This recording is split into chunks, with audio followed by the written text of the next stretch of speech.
Hey everyone, I'm just getting my glasses clean on this Friday. Anybody out there yet? Let me know. It's not quite 1 o'clock yet. I usually just poke in here a little bit ahead of time, let you guys find a chair, find a place comfortable to sit, kind of hang out with me for a little bit. Who have I got out there today? Huh? Who are you? I see we've got almost 50 people. All right, so let's get going here. Hey, Gail, how are you? I see Gail and Beth, you're with us today. Happy Friday, yes. Linda, you're in Asheville. And Ramon, what's up? Hey, what's up, dude, huh? And Mickey McGregor, hi there. And Vincent joining us from New York City. Donna Lynn from New Jersey. Deborah Robertson, hi. Debbie, hi out there in Long Island. And Ida, hi. We've got, now you're all like saying hi, so I can't keep up with you. It is Friday. In fact, it's Feel Good Friday, don't you think? Feel Good Friday. I want it to be Feel Good Friday for all of us. So what I've done, and it's May Day. It's May 1st. Can you believe it's May? Do I remember that when I was little, that on May Day we danced around a maypole? Am I making that up? Did anybody also do that when you were little? Dance around like a maypole? I don't know. Maybe it wasn't May 1st, but that's what I remember. So I don't know whether you're living in a state that's opening up, but like today's the big day. I heard that the malls, I think it's like the Simon malls, they're opening. I mean, malls like all across America, and I'm just wondering, are you guys feeling okay about doing that? Like, I'd love to know. Are you feeling like you can, maybe go out to a restaurant and sit and have dinner? Even though there's fewer people, there's also people cooking your food and bringing it out. I'm just curious because things are going to start opening back up. And I just don't know. Oh, somebody else says, I do remember the maypole. So I'm not making that up. I remember being here's somebody else. Jackie, you remember the maypole? Janice Simon, you remember it? And Donella Anderson, you danced around a maypole. Okay, so I wasn't making that up. I thought that's what it was. I'm not exactly sure why. I'd have to Google that. Back in the day when there was no Google, we danced around a maypole because our teachers told us to. All right, so things are opening back up. I'm curious to know. Oh, absolutely not. Some people are saying no mall for me or going out to eat. That's Debbie. No, boy, I'm not comfortable enough for things to open up yet. All right, so but some of you who are saying this might live in a state. I'm in the tri-state area, New York, New Jersey, Connecticut. Nothing's opening up here right now, and I don't imagine it'll be anytime real soon. I don't know. Maybe this month is going to be the month that changes everything. But if you're living in a state that is opening up, I see all of you are saying, I'm still uncomfortable to do it. I'm still leery of going out. Sherry Pollard, Donna Lynn, way too uncomfortable to do this. So I guess we just all have to be careful, but we can talk amongst ourselves and decide whether we feel that comfortable. So this is Feel Good Friday, though. So I decided I wanted to talk to somebody that when I picture her as this positive, effusive, just gem of a person. And we've had such parallel lives that it's kind of crazy. And she's one of those people that almost everybody just knows her by her first name, Leeza. So Leeza Gibbons, she is a wife and she's a mom of 3. I think they're grown. And she is a New York Times best-selling author. I've got some of her books. I've got Take Your Oxygen First, talks all about taking care of, her mom. I'll get into that her mom had Alzheimer's. She also did a book called Fierce Optimism. So, she's like simpatico with me, right? And then I think her latest book is Take Two, which is all about, understanding that you just got to start a new chapter and write it yourself and figure out how to move on when you have challenges in your life. She is an Emmy winner. She has a star on the Walk of Fame. And she's been hosting TV and radio shows for, I think, probably about 4 decades, just pretty much the same as me. She's currently the host of the Rose Parade. That's interesting. I also hosted the Rose Parade. I swear, we're like separated at birth. And she is, her big passion now, she is the CEO and the founder of Leeza's Care Connection. And that foundation provides information and support and strategies for any families going through, that are affected by Alzheimer's and other chronic illnesses. But her life just really changed in 2002. She left her job to start this nonprofit. Her mom and her grandma both had Alzheimer's. Her mom died, I think, in 2008. So she really, she spends her time running this this foundation to help other families. So she's approached medical issues in her life, kind of like me with breast cancer, to become an advocate and help support other families. So here, hold on, I want to call her. I just talked to her because we were setting it up, making sure that the call worked and all of that. You're gonna love her. Hi. My friend, hi. So I've just been telling them all about you, my friend. And this is like sisterhood, girlfriend power here between the two of us. Say hi to everybody. These are all my friends. Hi, everybody. My friends here on. I have to say, first of all, I danced around a maypole. Yes, so that's a real thing. Okay. And I'm not quite ready to get back out into. I'm not ready to adjust our new normal yet either. So I'm interested to hear what everybody's saying about that as well. I'm glad we're talking about it. You know something? Oh, here's Leeza is your soul sister. Yeah, you're right, Ida. Yes. And everybody, here's Linda Lemon. I've watched you on shows for years, Leeza.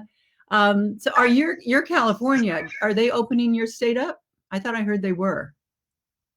They're looking at kind of like a 4 or 5 step plan. So the idea is to go in stages. But I think part of our feeling about whether we're comfortable enough has to do with how we think it's been managed in our state, how confident we feel. I think it's our age too. Look, I always say, and you have such a high, what I call goddess quotient, Joan.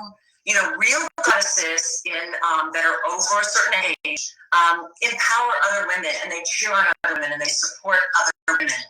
And I think that when we get to be 45 or better, 50 or better, I think we know more about how we feel, and I think maybe women in our age group perhaps are more hesitant. We want to be a little more careful because of the news that we are at greater risk. So maybe that's part of it too.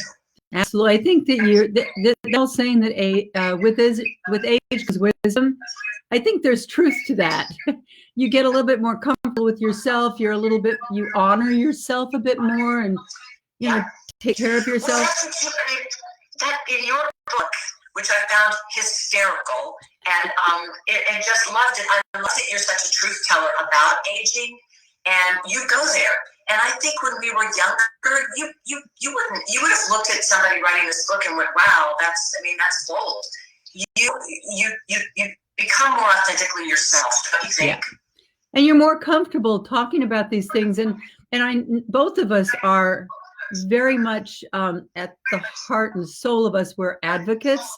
And we want to, like, as I learned things about the woman's body, I wanted to share that with others, but I couldn't wait to share it with them. Well, that's always been your gift, and I'm so glad that we get to continue to share you through forums and platforms like this. So thank you. But yeah, when you went through your journey with cancer, you went through your caregiving with your mom. And by the way, Joan, we do have parallel lives, including our mothers. When I read in your book about your mother wearing gold lame and being, kind of also sparkly, and I think we had the same moms too. It's crazy. I actually think we might have been separated at birth. I'm going to have to check that out.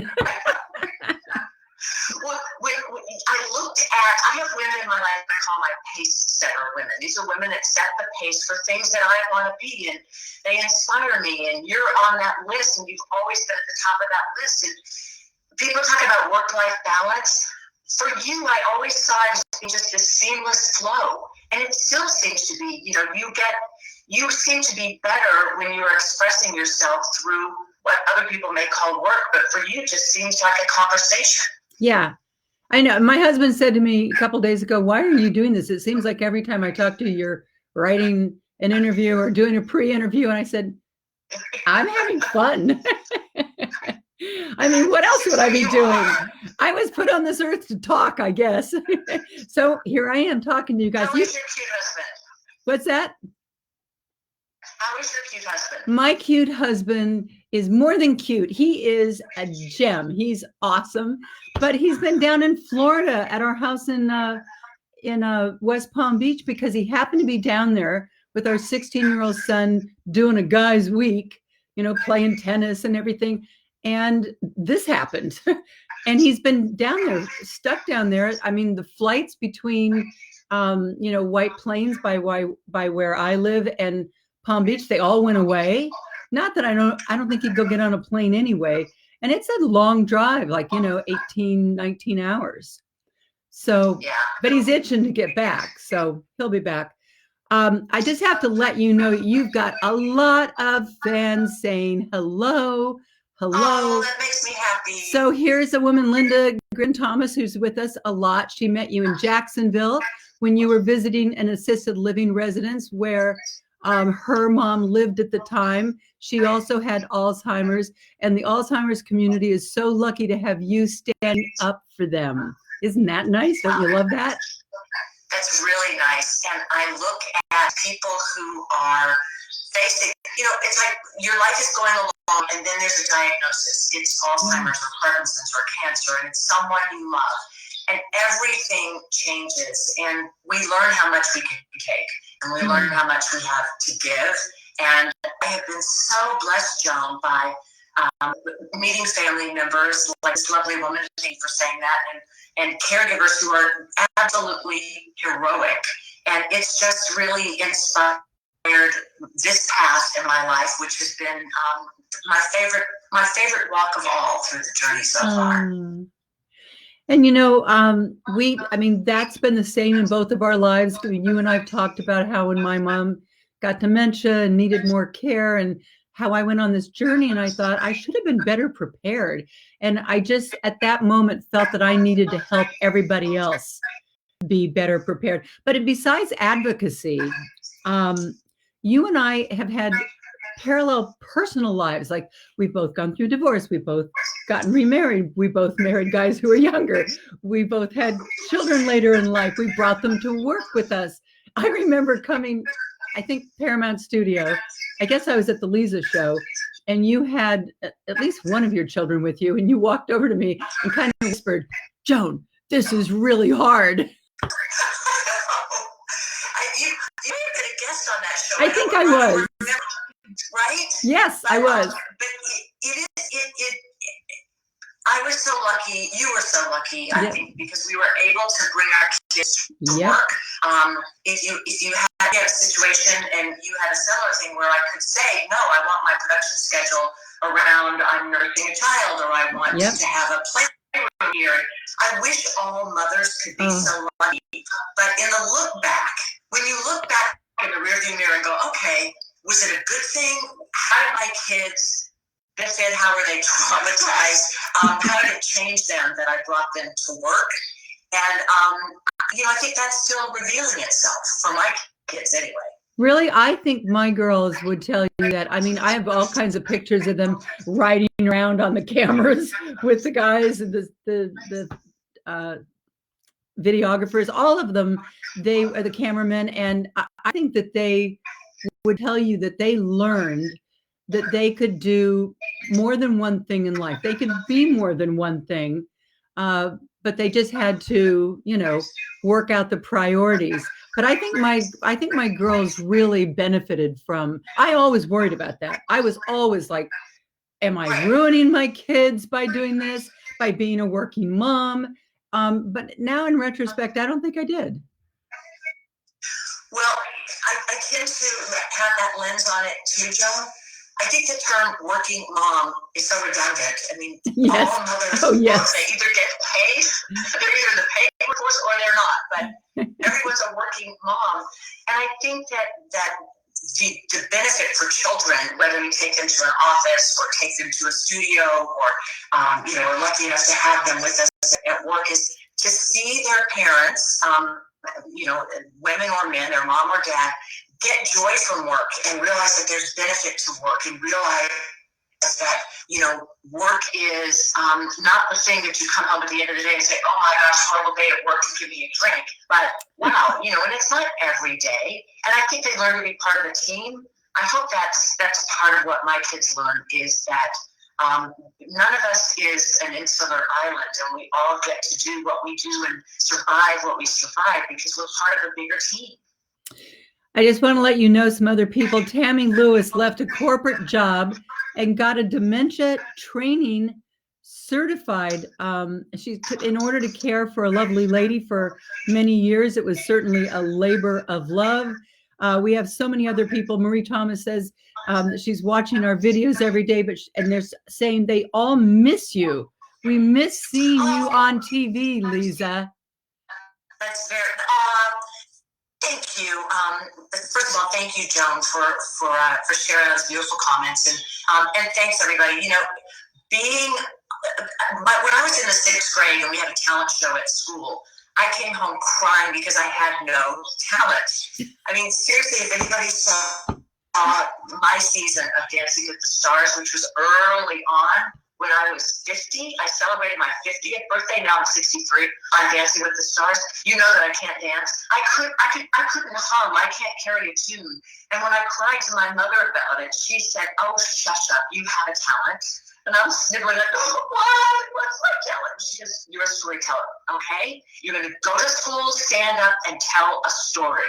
And that changed my path, and it allowed me to become a reporter and a journalist and tell other people's stories, which, like you, my soul sister, has been a real part of my life story. So you never know where the next chapter is, and I think that's a big part of remaining optimistic, is recognizing that you are the star of your own narrative, and we've got to write it. If we don't like what's there, we need to put in some sort of a plot twist. Well, I love that you said this is about Take Two, the book you wrote.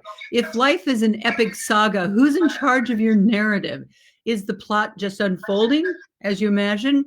Whether you find yourself trudging along in boredom or caught up in a chaotic whirlwind of overcommitment, do any of us women know about overcommitment? You can still take creative control. Just call it Take Two. I love that. Well, and it's true, Joan, and it's been so much about what you've written about and spoken about and said in your speeches, and that's the other thing you guys may not know. Joan has this crazy speech schedule, which you do know, but at one point, I don't remember what had happened in your life, but you were horrified because you couldn't make it was my breast cancer. I had gone into chemotherapy, and my doctors did not. I had never canceled out on a speech ever. And I was really horrified. And so what did I do? I called you. And you went and you did all those speeches for me. You know, I know that you're a gold star girl. You know, you're where you're supposed to be. You show up on time. You're prepared. You're that girl. And I knew how much it hurt your heart. You obviously had your priorities. You were taking care of your health, but But when I got to go and stand up for you, it was really sweet because I got to see, again, we have crossed over like this. But in terms of, and that was a new chapter in your life. You never had time to travel and go speak. So I think for everybody sharing this time with us today, whether you got fat or you got fired or you got depressed or whatever happened, we all go through changes, and we get to kind of break up with ourselves, fall in love with a future version of who you can be, and know that who you are today is not who you have to be tomorrow. Absolutely. Such great advice. I have to just let you know that Carol Selesky says, thank you guys for talking about your moms. She's watching her mother right now with Alzheimer's, and it makes her feel like she's not alone. And that's part of why we do what we do. Sue Jeffrey says, Leeza, you haven't changed a bit. Isn't that nice? Love that. But you know what? I'm looking at you. You haven't changed. My mother, our sweet moms, I'm from the South. Mom taught me just to graciously accept a compliment. Because to say no, kind of negates the giver. And one of the things I've learned in life, and we always say at Leeza's Care Connection, where we help families through the journey, is breathe, believe, receive. And it's that receiving part that I think is so hard for all of us. So thank you. I will receive that compliment graciously. So breathe, receive, believe. Breathe, believe, receive. That's awesome. So you and I, when we spoke, I love that you say you got to believe in second chances and starting over and over and over.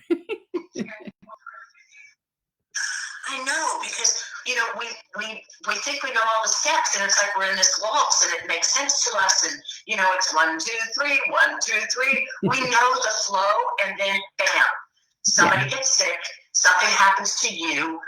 You find yourself in a situation where you never thought you would be, like we all are now with this pandemic. And it's the people who can say, great, I'm gonna find a way around that, through that, under that, over that, who can connect to our resilience. And I am optimistic, and I know sometimes people can roll their eyes and go, oh yeah, that's all that Pollyanna stuff. But when you are optimistic, it gives you such an advantage, because your brain then is better equipped to be able to connect to the neural pathways that let you find solutions. So optimistic people really do get to answers, get to resilience, get to bouncing back faster. I think also that optimistic people who love what they do, who follow a passion, and part of that passion is doing whatever it is that you do that helps other people in their lives, that's part of what keeps you looking the way you look, and vibrant, and still completely committed to being engaged in life. But I will tell you one thing. Dancing with the Stars has come to me year after year. In fact, Tom Bergeron works out at the gym I work out in here in Greenwich, and he comes up behind me one day and whispers in my ear, I hear you turned us down again. But my husband keeps saying, you got to know what you're not good at too, Joan. I'm like you. Your husband is a wise man. I prayed to get voted off, because I thought, okay, I'll get out of my comfort zone. I did. But I did learn a lot about myself and about my control enthusiastic point of view. In ballroom dance, you can't control. You have to wait for somebody else to lead, and you have to react and respond, and you have to trust. And I learned a lot about that. Joan, this is another thing. My husband, Stephen, who is wonderful and love of my life, and I'm so lucky that we found each other. But he said, too, you have to know what you're good at. And they had asked me to do Celebrity Apprentice, and I kept saying, no, I'm not doing it. I'm not about the drama. I'm not going to cry and scream at people. And he said, you're good at business. You're going to love it. I think you can win it. and you should do it. And that was just like what your husband said. He gave me the inspiration. He said, look, I said, what about Dancing with the Stars? That was horrifying. And he goes, well, that's because you can't dance. Yes. But, you know, sometimes it sometimes it is our loved ones and our best friends who help us believe in ourselves even more than we actually believe in ourselves. And they allow us to cross that gap until we can get there, until we can see what they see. They hold a place for us. And it's lovely when we get to do that too for our children or our loved ones, when you can believe in them until they have enough strength to believe in themselves. And but after Celebrity Apprentice and I won and I earned that grand prize, I put that money into opening Leeza's Care Connection in my hometown in South Carolina, where my mother lived and I lived, and where we grew up and grew together and faced life.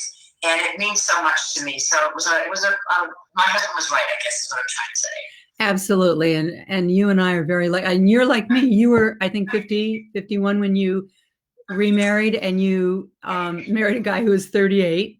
And yet you guys are a perfect match. Kind of like I feel Jeff and I are a perfect match. You know, it was, but at first I wouldn't even consider that there would be a romantic relationship because I thought this was inappropriate. And I had to really get over myself, and he was so encouraging and so it didn't bother him at all. And I thought, oh, okay, you know what? I'm gonna count my blessings and not my stretch marks. And if he thinks I'm beautiful, I will be beautiful. And it's just been we work together, and we're just hand in glove, and I'm so blessed. I have to ask you about something. Tell us about your crap theory. What is the crap theory? Okay, so and not to be crude, but I believe that in life we all have crap that comes in. We just do, right? Absolutely. And for me, crap stands for criticism, resistance, antagonism, and pressure. So those are for everybody. It's in your life, my life, everybody's sharing time with us today. And if we focus on the crap, we're going to get more of it. So the whole idea is just to mitigate around that, know that it's there. That's instead of just reminding yourself about it every day, don't focus on that or you're going to get more of it. So that's my theory of crap inevitability. I want you to say them again. To give us what it is for CRAP. Criticism, resistance, antagonism, or for other people, a-holes, if you want to put that in there, and pressure. It's in everybody's job. It's in everybody's life. Yes. And kind of works, right? Absolutely. And you also have a wow theory or approach to life. Am I right? Wow for me, whenever I find myself thinking negatively or putting myself down, I just say, oh, wow. And that stands for your window on the world. What is your wow factor? And when I'm feeling like that, I know that I need to open that window up a little higher. I need to get a different perspective. I need to get a bigger view of the bigger picture. So just to say something so simple when we talk to ourselves all the time, just to say, oh, wow. Yep, we do. That reminds me, your window on the world is not the right lens right now. Look through something else. And I remember you saying that, see if I get this right, your way to say no is learning yes. So what do you mean by that? Right. When you say yes, you can tell I'm big on, what representations. I always had a trouble saying no to people because I'm a bit of a people pleaser. Me too. The original society, right? Not surprisingly, me too. Yeah. So I had to look at how do I want to say yes. So I decided that yes would be your empowerment system. What's your empowerment system, Leeza? What makes you feel empowered? And so if I'm asked to do a speech or like to be on a show or host a show or whatever, I look at, okay, does that fit in my empowerment system? I need to have enough time. I need to feel respected. I need to work with a team that I value and trust. I need to be able to take care of myself while I do this. Whatever, and it changes. What's empowering for me has changed over time. But if it fits in that empowerment system, then I say yes. And if it doesn't, it's a really easy checklist for me to say no unapologetically and just claim that boundary for myself. I think my husband's going to say, if he's watching this today, is that I need to take a few lessons on that one. I remember at one time, I was like so crazed. I was still doing GMA. I was doing another talk show in addition to it. I was teaching at a college nearby. I was doing all these things. And I remember somebody said to me, you need to list everything that you're doing, and then you need to cross 3 of them off. And that was hard. It's hard. It's hard because when doors open, you want to walk through the door. But saying yes to everything means you're saying no to yourself sometimes, you're saying no to your family, you're saying no to your health, you're saying no to your sanity. And I wasn't able to do it when I was 25 or 35. It's an emerging skill that I'm pretty darn good at now. But it's because I've exercised that muscle over and over. And I don't regret, I don't say no and then go, gosh, I don't rethink it and wonder, I wish I would have said yes. That's in my rearview mirror, which is a perfectly fine place for things to be, and be comfortable with that. But what I'm hearing is that old saying that with age comes wisdom, there's some truth to it. I have Linda Griffin Thomas that says, yep, sometimes no is a complete sentence. No explanation required. Thank you, Linda. Full stop, period. You're right. Absolutely. Hey, listen, just for the personal part of this, how about your kids, the 3 kids? How old are they now? What are they doing? Okay, I know you have a little screen on your phone, but here's my show and tell. Okay. This is an older picture, and I know on your phone it's small, but that's Lexi, Troy, and Nathan. Lexi is 30, and she's amazing. She's a dance therapist and a master trainer for neuro-linguistic programming. And then my middle son is 28. He's a film and TV editor. And my youngest son, Nate, is 22, and he's a senior at Chapman and a clothing designer. Oh. They have become such amazing, interesting people, as they were when they were little kids. But thanks for asking. They're doing great. Absolutely. How are you? What did you relate most because you sent me the cutest picture of you out in the backyard in the sunshine of California reading my book. What did you relate to? Oh, wait a second. I do this every day. Bear with me. It's the shameless book plug of the day. Why did I come into this room? Good for you. Yep, absolutely. You know what? It was the weirdest thing to spend the last couple of years working on this book, to tell all these, as you know, super personal stories, share all this stuff, and be so excited. And March 10th was the big day, and the book came out, and it hit #1 on Amazon by the end of the day, and then it made the New York Times bestseller list, and then boom, the next day the world shut down. Really? Oh, I felt so bad for you.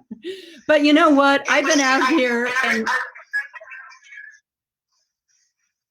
out here just doing podcasts, doing radio shows every day. I'm working incredibly hard from my house. And by the way, I kind of learned that I can work from my house. So I don't mean to say this the wrong way. And now I don't want it to go back. There are definite positives to it, but first of all, I love your book, and I love the fact that you did a pivot. You went, all right, that happened, and not but this. I wish that. Why this? You said this happened, and here's what I'm going to do, and you responded, and that's a great reminder of our ability to react and respond. I love so much about the book, Joan. I love the part about it's the chapter on I'm not old, I think, but and it starts out with I'm not old. I'm 45 plus shipping and handling or something. Do you have a number in your head? Mine's 45. When you think of yourself, what's the age? Yeah, I mean, it's funny. I wonder what that's about. There must be some scientific, psychological theory about why we do that. But when I was younger, up until age 45, I always thought 27. Now I think 20s were so hard, and I love agree. my 40s. I love my 50s. What? You love 50s? I did too. I love my 50s. I really did. I think that the 50s, I feel in my 40s. I feel energetically, and that's what I feel like. But I did enjoy my 50s a lot. I think there was so much doom and gloom about what was going to happen, and for me, it was just a decade of exploration, and I enjoyed it. I mean, I don't love the things that happen to your body. I mean, I don't love that. And I've made friends with it. I made peace with that. But don't you think, I just thought it was so important that all these things that I talk about in the book that happen to all of us, but when one woman doesn't read something like this and all of a sudden she's got, leaking a little, she's, there's loss of libido, maybe a little discomfort with sex, maybe her waistline's expanding, and she's saying, why did I come into this room a few too many times a day? If she doesn't realize that these are things that happen to everyone, then she thinks that she's just getting like unappealing and older and not relevant and not sexy. And I don't want women to go there. So I really wanted to tell them, like, wait a minute, no, you're not just like decaying and declining. These are just things that happen to all of us. There are fixes, but so many women are so embarrassed to talk about them because they've always been like, I don't know, like taboo subjects. And that's one of the great gifts that you have offered, Joan, with the book. You were funny, you were self-deprecating, you were for real. I mean, it's a big, truthful sisterhood handbook. And I think you're so right when you said if people arrive at this point and they haven't had that mirror held up to them to say, oh, this is what's happening to other women, we miss that sisterhood. I mean, I think we have to be each other's circle of certainty, and to know that, okay, wait, here's how this person got through it. Here's what happened. Here's what's happening to me. We're hardwired to connect, and when we feel alone, whether it's aging or caregiving or anything, that's when we're more likely to not be successful with it. So thanks for holding our hand to it, Joan, and looking so darn good. Thank you. Hey, listen, we have a couple. Rosalie says, hey, I'm 40, even though I'm actually 72. Here's another one. I'm 39, even though I'm holding at 75. And I mean, we just have so many women who are totally into the same idea. And I love to hear that. And you know what? You're holding everyone's hand too that are dealing with Alzheimer's. My mom had dementia, and I had to learn a lot about how to deal with that. If somebody's going through this right now and they want to reach out to your foundation, how do they do that? Thank you. It's leezascareconnection.org, Leeza, leezascareconnection.org. And our job is to help you feel confident and competent as you make this transition. So we will put you in touch with resources. We have all kinds. Everything is free classes, empowerment, whether you need a doctor or a drum circle. Our focus is all about taking your oxygen first, caring for the caregiver, so you get better outcomes for the care receiver. And I think that when you look at how overwhelming it can be, it really does help to break this down. Get somebody who can help coach you through it, or who can help you navigate through these very choppy waters, because it shouldn't be done alone. Absolutely. And you want to try to reach out when you see something starting to happen and not have to make decisions at the moment of crisis. And by the way, I mean, it's such a wonderful foundation. You reminded me, isn't this coming to next Tuesday, Giving Tuesday? Yes. Giving Tuesday is the 5th, And it's a day when lots of people kind of ignite their philanthropic side and want to make contributions to the causes that they care about. So, if there are people who participate in Giving Tuesday, we're right there and would love to. This gets back to my believe receive. We'd love to receive that support, but we'd also love to offer you support. So we believe to focus on what's left and not what's lost is the key to surviving this. So please reach out to us if you need help or if you can help. And that's what makes Leeza, Leeza.